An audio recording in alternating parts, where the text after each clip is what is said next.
Podcast Folha PE. Canal Saúde.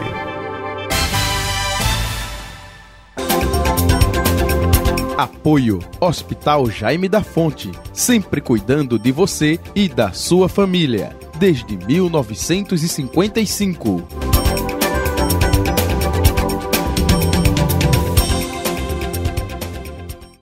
A Sociedade Brasileira de Mastologia está alertando para a diminuição nos atendimentos dos exames de rastreio do câncer de mama, principalmente nesse período da pandemia da Covid-19. Segundo o levantamento da entidade, só para você ter uma ideia, foi registrada uma queda de quase 75% se comparado ao mesmo período do ano passado. Essa interrupção durante esses meses pode ocasionar um atraso significativo em diagnóstico e um possível aumento de tumores em estágios mais avançados. Para falar sobre o assunto, nós estamos com a doutora Beatriz Maranhão, radiologista mamária, conversando com a gente, participando do Canal Saúde aqui na Rádio Folha. Doutora Beatriz, muito boa tarde, prazer ouvi-la, tudo bem? Boa tarde, Jota, tudo bem? Além de tudo isso que nós estamos vivenciando da Covid-19, uma doença nova, preocupação, receio, interferindo também em outras doenças coexistentes e até mesmo afastando, né, o público de exames para um diagnóstico precoce, né? Isso, Jota, ainda faltou falar o mais importante. Em 2020, houve um acréscimo nos números de casos de câncer de mama previstos para esse ano. No ano passado, 2019, a previsão era de 59 mil casos nas pacientes mulheres brasileiras e para esse ano, para 66 mil. Ou seja, já estamos em desvantagem ao iniciar o ano, já que a prevalência aumentou, e também em desvantagem em relação a esses 6 meses de rastreamento que perdemos. Com isso, vai nos sobrar detectar cânceres em estágios mais avançados, como você mesmo disse, onde vai refletir num tratamento mais agressivo. Doutora Beatriz Maranhão, um detalhe, é claro que no início da pandemia da Covid-19, vou fazer só esse link para ajudar até na compreensão do nosso ouvinte, né? Se falava só em Covid-19, até muita gente dizia, nossa, e as outras doenças? E muita gente tinha um receio, de fato, de ir até um hospital, porque dizia o seguinte, eu não vou para o hospital não, porque lá o ambiente hospitalar corre o risco de pegar a Covid-19 e está matando. Na sua concepção, isso afastou também essa mulher com relação ao exame, à procura de uma unidade de saúde por conta disso? Isso, Jota, esse medo ainda permanece. Isso a gente vê na prática clínica. O período de isolamento foi importante, foi necessário, foi sim, e muito. Certo. Porém, nós precisamos seguir a vida, já que as doenças continuam a acontecer, e principalmente o câncer. Entendo. A nossa única arma que temos contra o câncer é detectá-lo o quanto antes. Então, não existe uma medida preventiva para prevenir o câncer de mama. O que tem é a detecção precoce. Então, o que nos resta é levantar, voltar a continuar a vida com segurança. O medo existiu, existe ainda, porém, enquanto somos mulheres, enquanto somos grupo de risco, ou seja, as mulheres acima dos 40 anos, precisamos sim fazer o rastreamento com todos os cuidados necessários. Entendi. Doutora Beatriz Maranhão, é importante, não é, um dado que a senhora alertou, que estava previsto para esse ano 59, algo em torno de 59 mil casos. 66. E fomos para 66, não é? Até o presente momento, ou seja, nós estamos aí há 3 meses do final do ano, consequentemente do fechamento, não é isso? Isso, exatamente. Então o número, infelizmente, deve aumentar. Agora, claro, a Covid-19 exercendo essa situação aí de receio, de busca em ambiente hospitalar, enfim. Mas também a saúde pública, não é? Devido à quantidade, e aqui não vai minha crítica ao SUS não, porque o SUS realiza um excelente trabalho, mas a quantidade de pessoas que dependem do SUS e até muita gente, por conta da pandemia, não tem mais condição de pagar um plano de saúde, e aí vai fazer o quê? Não, vou para o SUS, é a única alternativa. Isso, se é um serviço congestionado, congestiona mais ainda. E aí a gente vê a dificuldade de detecção. Um exame, vou fazer mamografia. Ah, mas não tem espaço. Marcaram para daqui a 3 meses, a 4 meses, Exatamente. no ano que vem. Isso não é um complicador? O câncer não espera, não é isso, doutora? Exato, o câncer não espera, e esses são os efeitos secundários, efeitos dominó do Covid. Principalmente a demissão em massa que existiram em algumas empresas. Então, a maioria das pacientes tinham convênios empresariais, Perfeito. o qual se obrigaram no momento de necessidade de reajustar o financiamento familiar, de deixar de pagar o convênio, a seguradora de saúde e procurar o SUS, onde ele estava fechado também. Então, com isso, a demanda reprimida está existindo no SUS, como sempre existiu, agora de forma mais agravada, e também a demanda reprimida no setor privado, por conta de todos os efeitos secundários. Então, deixou-se de fazer exames, deixou-se detectar, deixou-se de fazer biópsia, deixou-se de ter o resultado da biópsia e retornar ao mastologista para a conduta cirúrgica. Então, realmente, estamos perdendo mais ou menos 6 meses, mas ainda é tempo sim, não é um jogo perdido. Precisamos lutar com as mesmas armas que lutamos, dessa vez diferente, com coragem de detecção, com coragem de sair de casa, com a segurança necessária. Então vamos até aproveitar e fazer um alerta, né, para as nossas amigas, amigos também, porque é uma questão familiar, onde o parceiro, a companheira, enfim, ajuda nessa conscientização. A partir de que idade, melhor dizendo, a mulher corre um risco maior do câncer de mama? Ou independe da idade? O câncer de mama tem como principal fator de risco ser mulher. Segundo fator de risco, ter mais do que 50 anos. E os outros fatores de risco são obesidade, sedentarismos e etc., tabagismos, enfim. Então, a prevalência para o câncer de mama é maior na população em geral a partir dos 40 anos. Dos 40 aos 50 anos é uma prevalência. Dos 50 aos 69 é onde existe o pico de incidência do câncer de mama. Não quer dizer que depois de 69 não existe a prevalência. Existe. Mas depois de 69 anos, volta a ser igual à faixa dos 40 aos 50 anos. Entendi. Quando a gente começa a conversar sobre câncer de mama, sempre aparecem casos de pacientes com 30 anos, 32 anos, até 20 anos. Existe, mas não é o habitual. E essas pacientes que têm câncer de mama antes da faixa etária dos 40 precisam ser melhor estudadas para fatores genéticos. Então, a partir dos 40 anos é vigilância ativa, mesmo sem sintomas. Deve-se fazer o exame anualmente a partir dos 40. Entendi. Porque quando se fala do autoexame, às vezes a mulher apalpa, não é, o seio, mas ela não consegue perceber um nódulo ou uma coisa. E justamente através de um exame mais preciso é que consegue captar, não é, perceber se existe ali algum cisto ou alguma coisa que seja necessário um exame mais detalhado. É isso, doutora Beatriz? Exato. Na era pré-tecnológica, o câncer de mama era detectado pela palpação. Isso. Com isso, existia muitas mortes por câncer de mama, existiam muitas cirurgias mutiladoras por conta de câncer de mama invasivo, já agressivo, já extensivo. Então, atualmente, na era atual, onde os cânceres são detectados com tamanhos milimétricos, várias pacientes têm um tratamento conservador, sem a necessidade de sair das suas atividades habituais, sem necessidade de sair do seu mercado de trabalho, do âmbito da sua família, para fazer o tratamento. Então, é isso que todo outubro, e na nossa área de mama, é todo ano que nós batemos, faça seus exames regularmente. Porque ao passo que cresce alguma lesão na mama, é o tempo de detectarmos por imagem e não detectar por palpação. No caso, a senhora falou realização de exames. A mamografia é fundamental, existem outros também que ajudam, colaboram. Eu gostaria que a senhora falasse um pouco sobre isso, até porque a medicina está evoluindo a cada momento, a cada instante, não é isso? Isso. A mamografia é o início de tudo. Ela, quando se fala em rastreamento populacional, redução de mortalidade, é a mamografia que entra. Entendo. Toda paciente, a partir dos 40 anos, anualmente.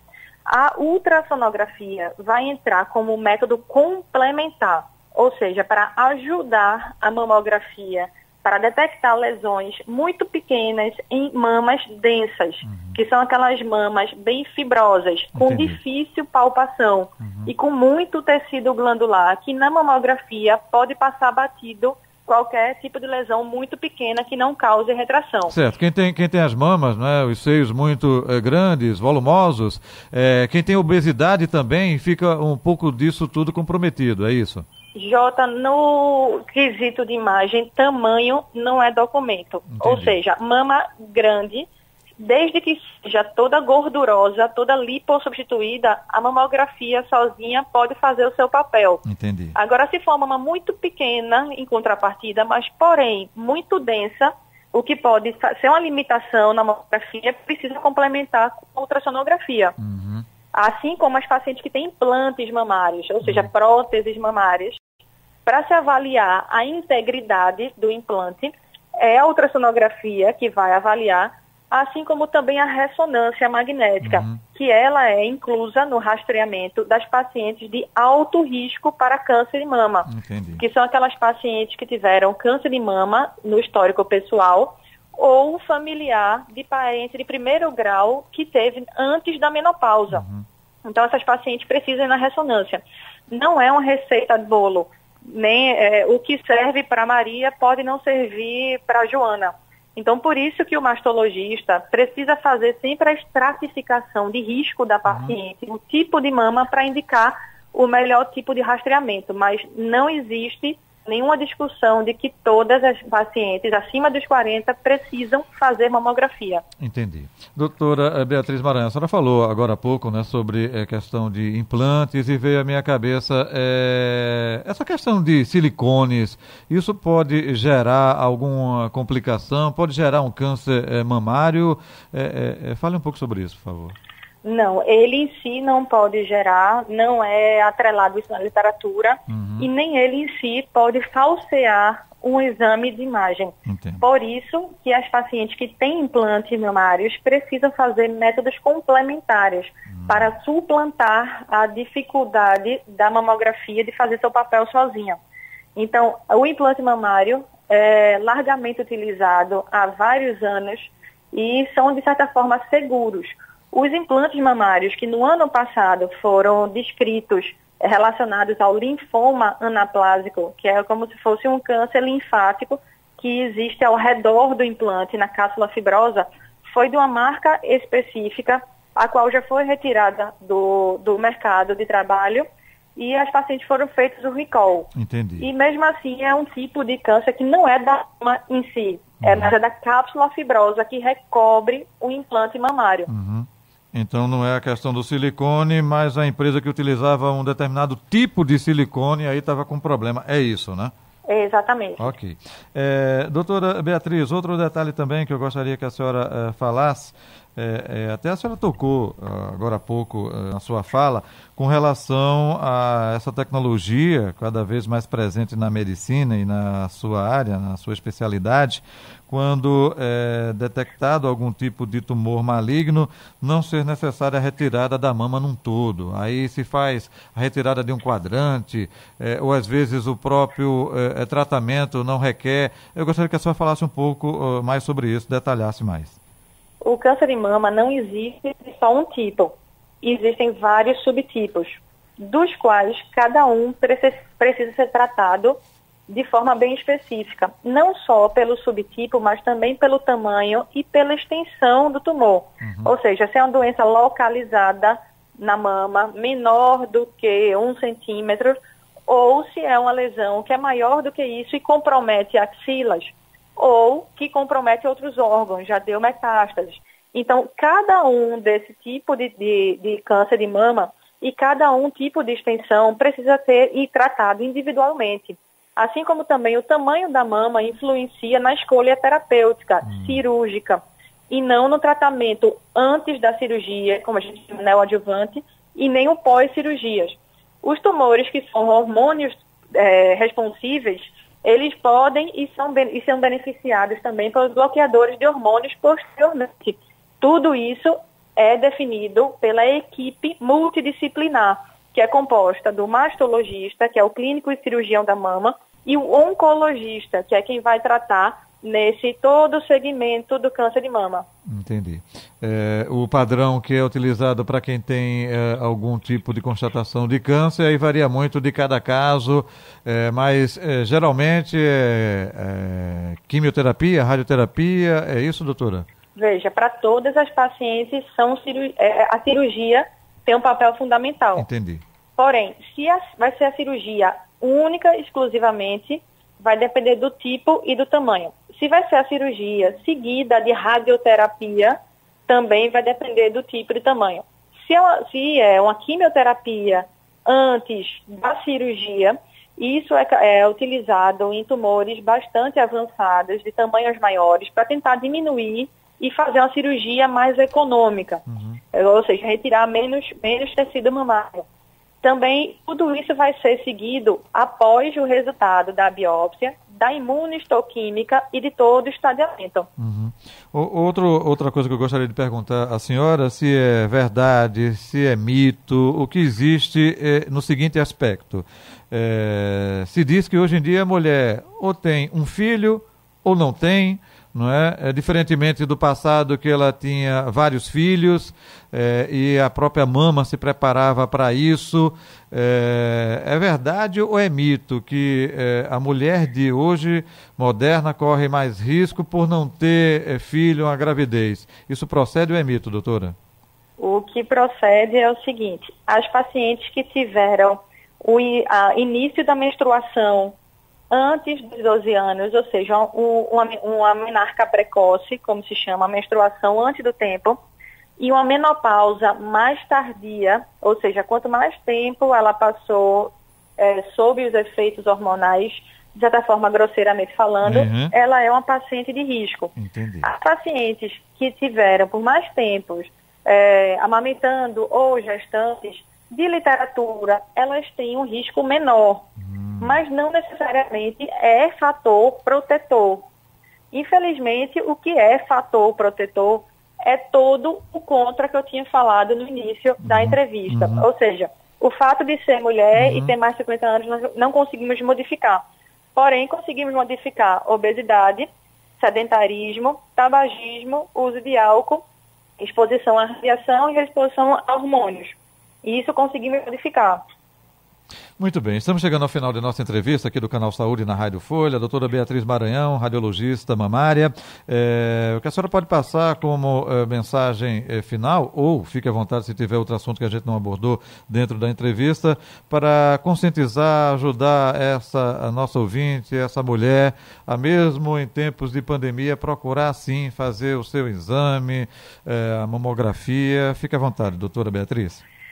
Jota, acho que é sempre importante alertar as mulheres que nós somos o centro da família, geralmente o centro de tudo, e precisamos estar bem fisicamente e psicologicamente para tomar conta dos outros. Com isso, precisamos não nos negligenciar, ou seja, precisamos ter tempo para nós, para nos cuidar, para poder tomar conta dos outros. Ou seja, façam seus rastreamentos habituais, não posterguem, que isso no futuro pode ter um preço maior. Doutora Beatriz Maranhão, onde encontrá-la nas redes sociais ou o telefone do consultório? Fique à vontade. Eu trabalho na Lucilo Maranhão Diagnósticos, onde pode se encontrar no Instagram, e também no IMIP, no serviço de mama. Então, fico à vontade e à disposição para poder ajudar quem estiver precisando. Muito obrigado pela sua colaboração aqui com o nosso Canal Saúde na Rádio Folha. Um abraço virtual, senhora. Até um próximo encontro. Um abraço, Jota. Obrigada. Tudo de bom. Tudo de bom. Beatriz Maranhão, doutora radiologista mamária, conversando com a gente, foi a convidada do Canal Saúde. Podcast Folha PE. Canal Saúde.